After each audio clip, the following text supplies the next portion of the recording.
तो hello guys, नमस्कार, प्रणाम, अस्सलाम वालेकुम। तो कैसे हैं आप लोग। तो चलिए, बहुत बेसब्री से आप सभी को इंतज़ार था मनी मेराज का न्यू वीडियो सॉन्ग का। तो चलिए, आ गया है गंगा जमुना का फुल वीडियो मनी मेराज का नटराज ऑफिशियल चैनल पे। तो आप सभी को दिखाएंगे, मनोरंजन करवाएंगे और देखिएगा और खूब दबा के इस वीडियो को ज़्यादा से ज़्यादा एकदम शेयर करिए दोस्तों। एक से एक वीडियो आपको देखने को मिलेगा मनी मेराज को इस चैनल पे।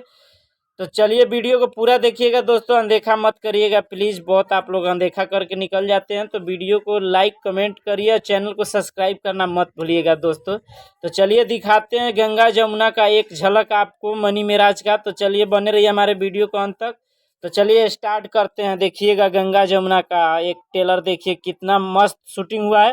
तो चलिए स्टार्ट करते हैं। देखिए, आपको दिल से सैल्यूट मनी मेराज भैया, बहुत साफ सुथरा गाना है। तो इस गाना को भाई लोग इतना ज्यादा शेयर कर दीजिए कि भोजपुरी के नंबर 1 पे आए। गंगा गंगा गंगा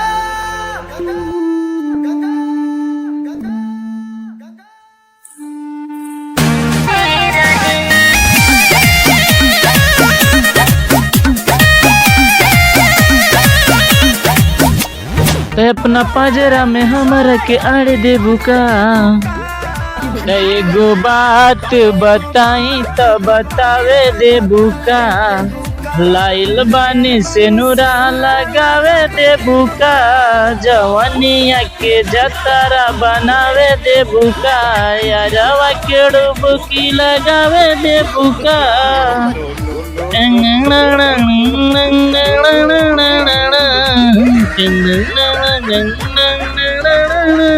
हम बहुत खुश बानी।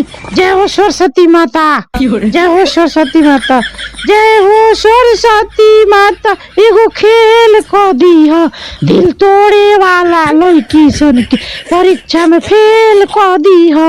ए बाबू, ई सब बात सरस्वती माता जी से नानू कहेगा। माफी मांगे। जय हिंद दोस्तों। ना दे रे तोरा माई के, दे भट तोरा माई के ना दे हम। हट